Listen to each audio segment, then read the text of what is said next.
Why is there so many people suffering? Why are people going through struggles? Why the whole world is struggling? Why people cry and ululate and are in sorrow and in pain? Why do people have anxieties? Why do people have all kinds of bad feelings? Why? This is very serious, guys. You can spend your time in. The only thing that every single human has, I think the most important thing that everyone has in this life, on this planet, it's not money, it's not fame, it's not influence, not even health, it's time. It is time. The most valuable currency is time. And I think time is the most important thing in the world. The reason, why do you think people become millionaires?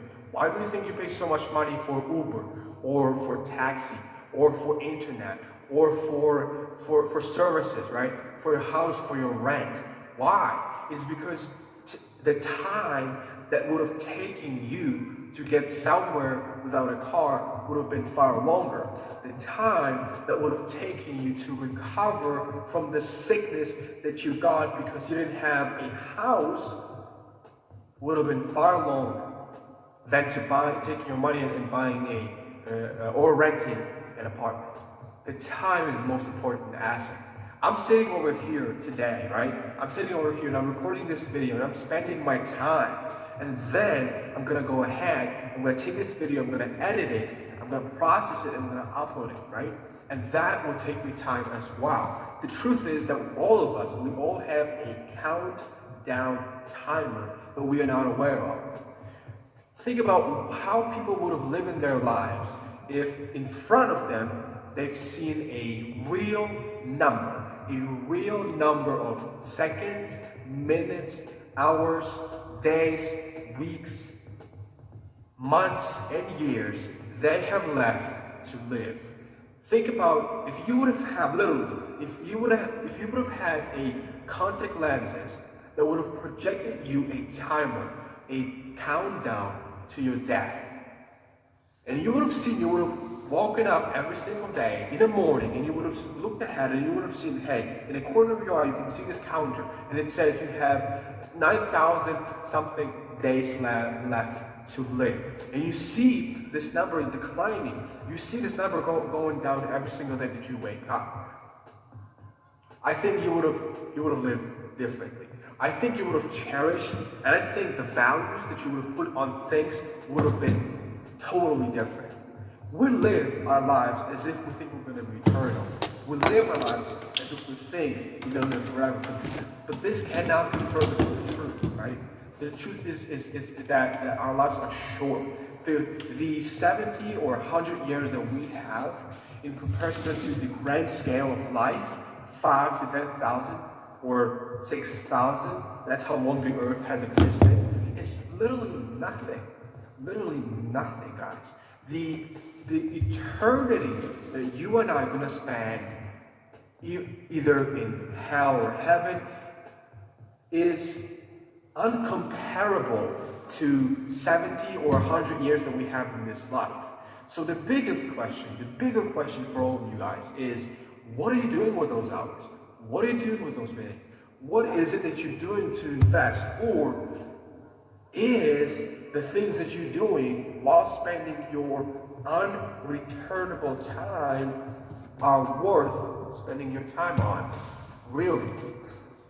If you're playing a video game, and I know, especially in 2020, the perspective on video games has changed a lot. People are freaking worshiping nowadays gamers. But the truth is that 99% of the gamers who are trying to make it and make money off of it are going to fail. And if you spend 10, 20, 30 years gaming your ass off, trying to show your skills, you might never make it. And at the end, you're practically wasting your time. Now, you might say, hey, I spent this time because I enjoyed what I've done. I've spent this time enjoying my life. Okay, but the truth is, then why did you live? You know, there's this huge notion that you need to live your life to be happy. You need to live your life to be happy. Like all of the people, everyone on earth, if you were to come to them and say, hey, is it true? Do you agree with the saying that if you lived your whole entire life and at the end you're happy, then it was worth living? Everyone would have agreed. Everyone would have said yes, right? Of course, why not? How the heck not? But the truth is, it's not true. It's not true. Why? I'll tell you why. Because there's other people. You don't live alone. You don't exist alone. This clothes were made by somebody else. This garden around me was built by somebody else. This phone that I'm using to record me talking to you was built by somebody else. The service provided to me, the internet service provided to me to be able to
fireplace from both sides, but as you can see, that has changed because we've closed up from this side.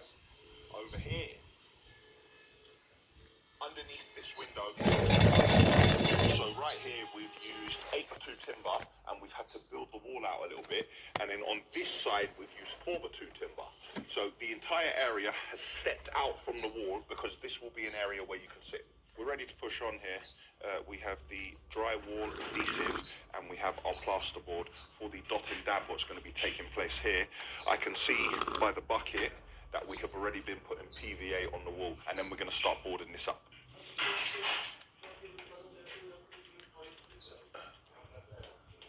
Okay, so that's about 2550, yeah, about 2550. In here, we're beginning to put the track system in for the suspended ceiling. We're trying to work out what the finish level will be for Jan and Steph, and we've worked out that it will be 2550. We're trying to simulate that with this plasterboard on the floor, and we've measured out 2 plasterboards from the tracking system here. So that's a pretty decent height in any size house, in any area. In this area, the screed is also dry, and I'm noticing a big change. What I did see on FaceTime last week is that the opening that we've made to the garage, we have now closed that. First fix is complete all around here. You can see by the amount of cables in the ceiling and all the sockets which are on the walls. Also, you can see our lasers in place. Now, lasers are what we use to ensure that we get the ceiling height and the walls accurate. In the garage, we've had to remove the door because it was up and over, and we have Ventaxia units going here. There wouldn't be any space to work. So we've built this makeshift construction here to keep out the natural elements. Out by the changing room shed area, the construction of the roof is complete. We have built this from 8x2 joists. Having a look here, I can see the boys are making a load of noggings to strengthen it. Also, I can also see some ventilation holes which are put in place. We're going to use 120mm insulation here, and above that there's going to be a 50mm gap for ventilation. Previously you saw this wall which we were building up for the flower bed that was going to go in the back here. Well, this wall is 95% complete, and we are just rendering.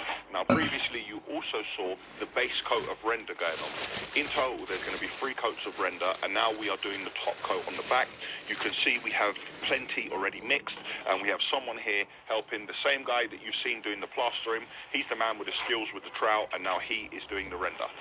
You saw previously when the coping stones arrived. If you have a look here, you can see that some of them are on already. Trouble is that it keeps raining and we're not going to work outside in the rain.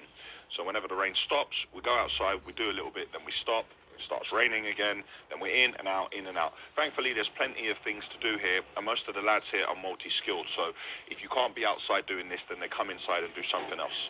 The front extension is almost complete. You can see the masonry work in, and we have also moved the front door from its previous location there to out here. Now, this front door is not staying, but this will give you an idea as to how much space has been gained within the hallway area. Where the door and the wall previously were, it was holding up the wall above. So what we're doing here is we're building up 2 pillars either side, and we're going to put a steel in place to hold up this wall. This is the room I showed you a couple of weeks ago, which we had neglected for a long time. And a very, very long time ago, there was an opening here which you could walk straight into the other room. But now we've completely boarded this room up. You can see as well there's an LED feature light here, so we are ready for plastering. This isn't plastered because the gentleman you saw outside doing the rendering, he's the same man who plasters in here as I explained. So while it's not raining, we're going to deal with the render.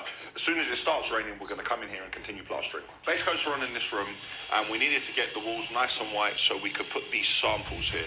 That way Jan and Steph can come along and they can have a look at the colours. If we would have just painted this straight onto the plaster, you wouldn't have got a good idea of what the colour really looked like, the depth of it, how warm it is. So by painting it white and then putting it on it, you have a much better idea of what it will look like when it's all done. In this bathroom, the ceiling is now up. We need to tape it up. We have ankle beads on the... Ankle beads, you know? Ankle beads, can you imagine? Yeah, right, let's go again. In this bathroom, the ceiling is done, but what we need to do is tape it up. We have the angle beads on the floor, and we are ready to start tiling. In this bathroom, we are moving along nicely with tiling, but it is painful. We're not allowed to have any tile edges. Jan and Steph want all the tiles to be mitered, and get this, in this bathroom thus far, we have not been able to put one full tile down. Every single tile in this entire bathroom has had to have been cut in some way, somewhere, to get around the niches, to get around the window, to get around the bath area. Not one full tile. On the top floor here, not much to see, apart from the base coats are all in place. The decorators aren't actually here at the moment. They're working at another job we finished a year ago. It's been like 13, 14 months, and it's the end of the defects period. So thankfully, there's nothing there but a few cracks, just, you know, door frames and above door frames. Nothing out of the ordinary. The decorators are there. They need to finish, and then they will be back here. I have to go and look at a job now, and Dan is going to head back to the office and start cutting up this.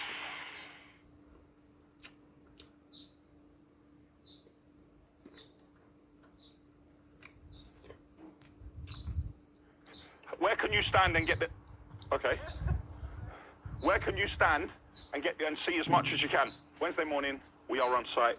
As you can see, we are not at the yard. Guys, we're filming for a standalone video. I'm filming with Andrew Southern, who you've seen in the... This is a shot there, what I'm looking... No, you say no? Thursday and I'm in the yard. We've just had a delivery. Old automatic DAF tipper. The other morning, the driver was going to go out of this, and when he did his walk around, he... Hold on!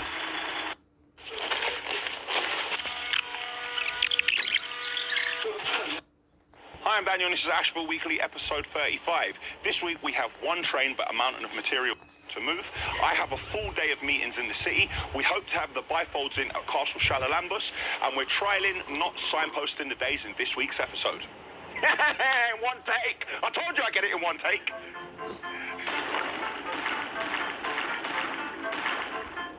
Step into my office. Cracks appearing. It can loosen it up. I'm going to hold you over a barrel. Yeah, I'll get in the back there. It was a deep dish. I was a bit intrigued. I'm not going to lie. And you have to be careful when you're doing it. Got to firm it. Buckets of sweat coming off me. It's got to be up. I basically couldn't walk properly. I don't like, but we have to suck it up sometimes. I can't be mad at him for that. It's just about pushing, but we'll see how that works out for me. Let's take it all out. Come inside. Today is not a day to be playing dress up. Bam! I suppose we can start. What's this on? Is this thing on? Yeah. Are you rolling? Oh, okay. So you were rolling already? Well, asking. You're just rolling. Just rolling. What, in case that happens. Yeah. All right, cool. We are at Castle Shalalambus. For the first time in a long time, I've taken off my jumper. And makes it slightly easier to get my high vis on. Gonna see how we're getting here. Gonna see how we're getting on here. I'm not getting here. Still half asleep. Is that mic position all right for you? I know you like to complain about stuff like that. Is that all right? Yeah. Nice. I'm at Crossroad. Had this van for a number of years. Actually remember going to buy it. It's a special one. It's an extra long wheelbase. It can fit 6 people in it, and you've got 3 meters in the back. This is a Euro 5, which means this is going to be costing a lot of money to go into London. It's got over 100,000 miles on the clock, and I always kept fixing it because we had it. You know when you know where it's been, you know that you've been servicing it, you know that you've only taken it to Volkswagen, so I kept fixing it. It's come to a point now with this ultra-low emission zones where it's really no longer affordable to keep fixing this and then paying for this to go into London on a daily basis. Now, I was researching how much one of these is brand new. Now, I thought I paid a lot of money for this before. Do you know how much it costs for a van these days? I don't know exactly what I'm going to do, but I think the old girl might have to be put out to pasture and something new might have to come along. But then again, I have to consider if we're still going to use this, because on a building site, there are bits and pieces what you need on a daily basis. Everybody says plan your materials at the beginning of the week. Well, in actual fact, it doesn't work like that. You can plan your large materials like a delivery of concrete blocks, bags of sand, MDF plasterboard, stuff like that. But when you're trying to push a job along forward, things happen on a daily basis. You need to adapt and evolve, and it's the most efficient way to quickly shoot to the builders merchants, get what you need, come back and get something finished so you can move on to something else and you can continually resequence. I need to think about whether we're still going to use vans like this and keep one driver on the road running between all the building sites. I'm not quite procrastinating, I'm deliberating. At the front of the house, you saw us building up these pillars in previous episodes and supporting the wall above. Well, now we've built up the pillars a little bit more and we've rented this equipment to lift the steel in place. Now the steel is in place, we're going to continue to build up this wall, and then the steel will sit on a pad stone either side. In Yanni's area, I am happy to see that the bifolds are now in. We're just doing a bit of measuring up because we're going to begin to board these walls using dot and dab. I'm very interested and I'm thinking about how we're going to finish up to these bifolds. Without speaking to Dudek, I assume we're going to come to this point here, we're going to have an angle bead here, and we're going to finish as flushly close to the bifolds as possible. Obviously without getting plaster and dirt all over them. Ordinarily, I would go around to the other side, talk about that room, and then go into the garden, but I'm not going to do that today because I want to enjoy these lovely bifolds. Now I love that. Once we've built up the area out here and we're finishing more or less flushed.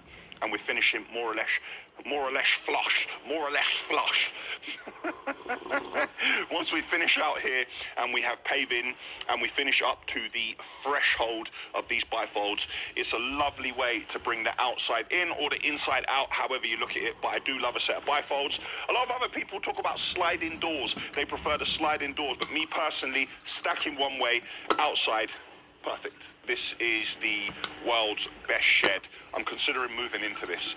Stay with me for the build-up of this, right? So, on the block work, we have this plaster prime. It's kind of like a outdoor PVA. And on top of that, we have the base layer of the K-Rend with the mesh here.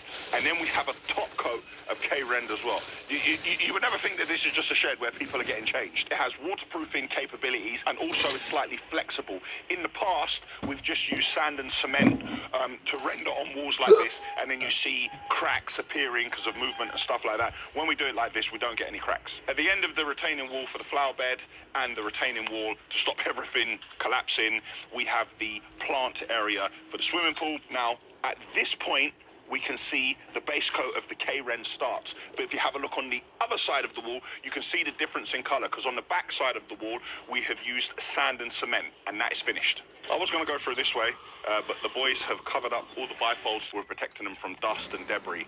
So I think we're going to have to go back round again. Apologies for the noise. This is a building site. On this wall, we have put all the plasterboard on with dot and dab, and we are moving our way around the walls. In this area, what you'll see in a second, the suspended ceiling is almost done. Once we're finished with there, we'll make our way over here, and I am told the fireplace, what's going in that cutout there, will be here next week.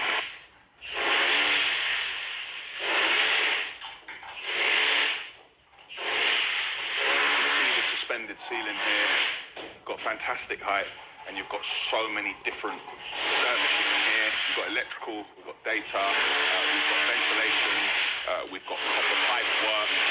I think that's about it. Guys, tell me in the comments below if you think I've missed out anything what is in the ceiling voids here. In this room, as Yanni's bed is now in here, we are closing this up. So we have the original window that was here, which we have saved, which is covered by Corex, and we're just building up the engineering bricks here, and then we're going to slot this window back in. So this building is near enough with the bifolds in, and now this window going in is near enough watertight. This bathroom is a labour of love, with the amount of niches which are going in here, and no tile edges allowed, and all the tiles being mitered. It does take a mighty long time, and you have to be careful when you're doing it. You don't want to rush. If you crack a tile, then the whole tile is gone, but it is going really well, and when it finishes, it's going to look fantastic. One of them things, you go into the room and you can say, oh my God, this is a really nice room, and you're not going to realise why it's a nice room. It's because of the way the tiling has been done. But like I said, it's a labour of love. It's not something that you can accelerate. It's all hands on deck at the moment. It's actually half term now, so a lot of the boys are off. So there's less staff here than there was previously, but we're working outside, we're working inside. The ground floor was slightly behind, but the first fix of electrical and plumbing is done.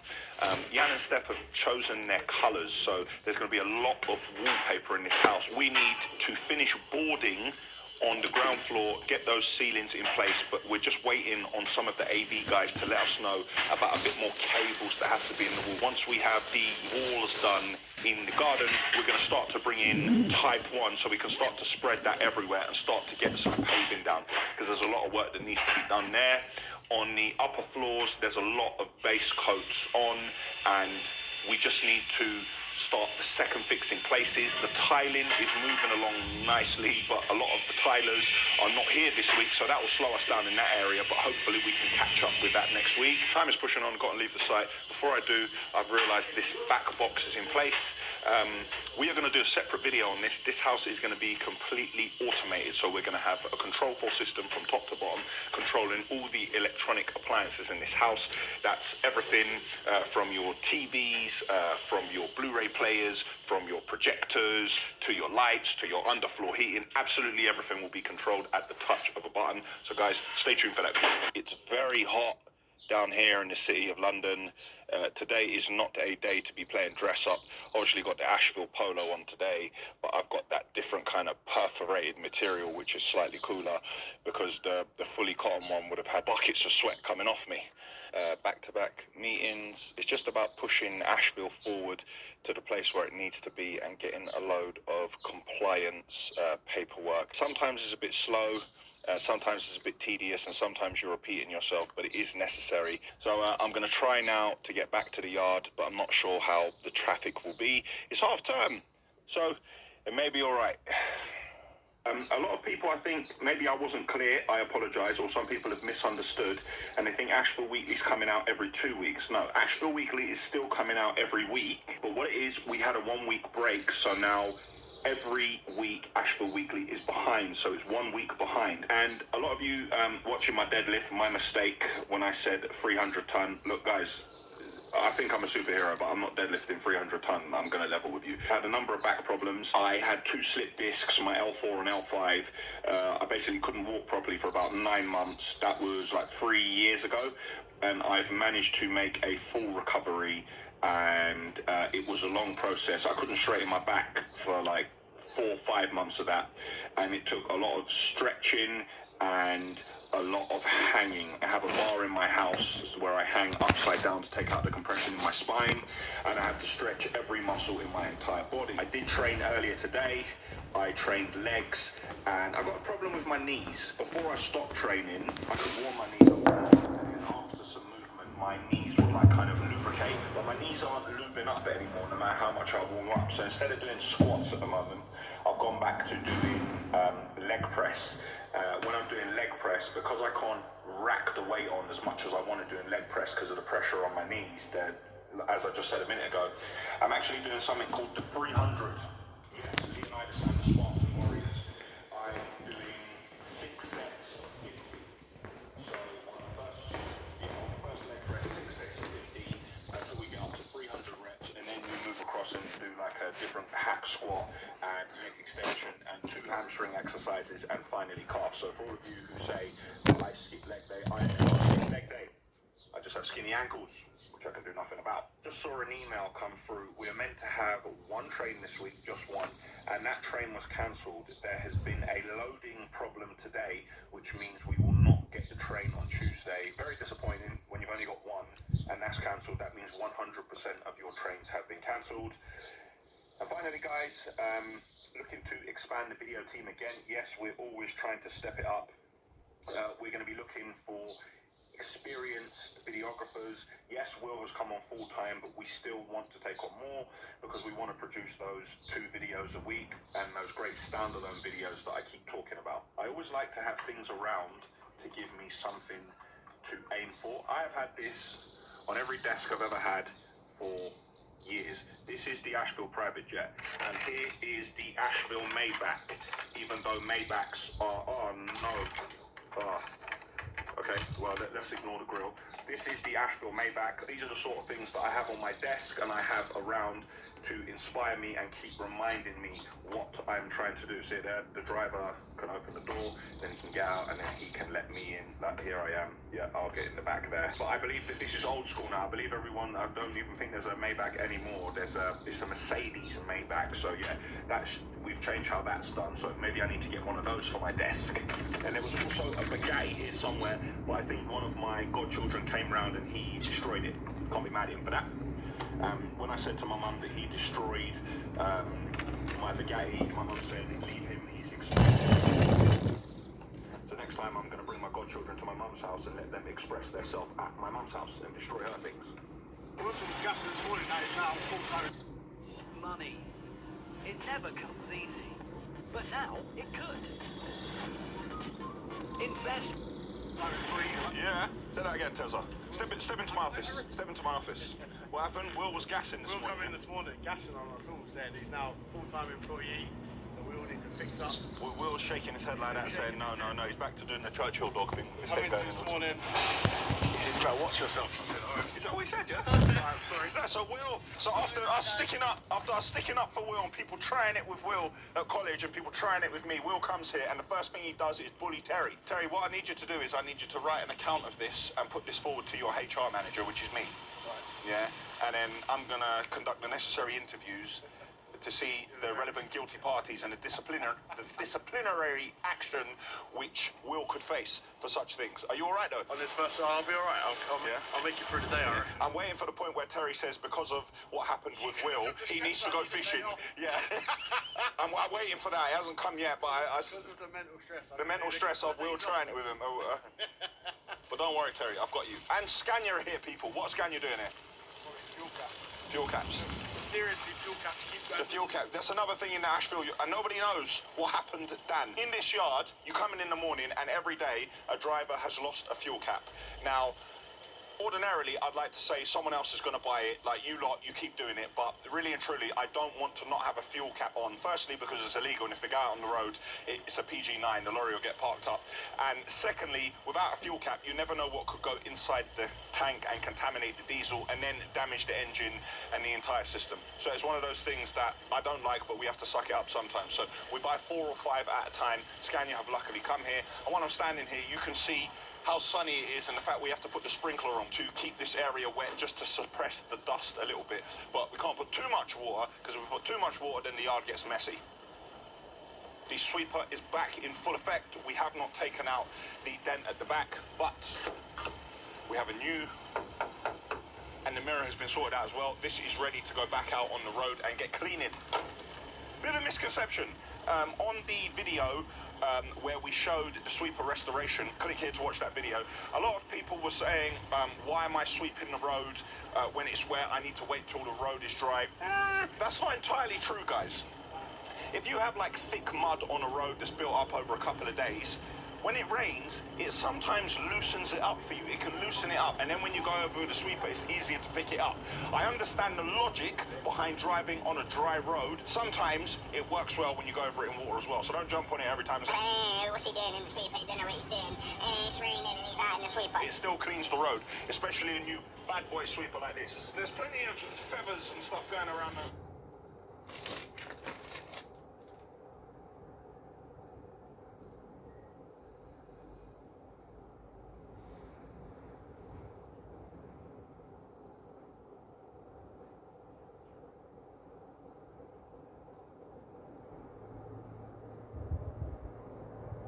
Man, so good to see you, man.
Здравствуйте.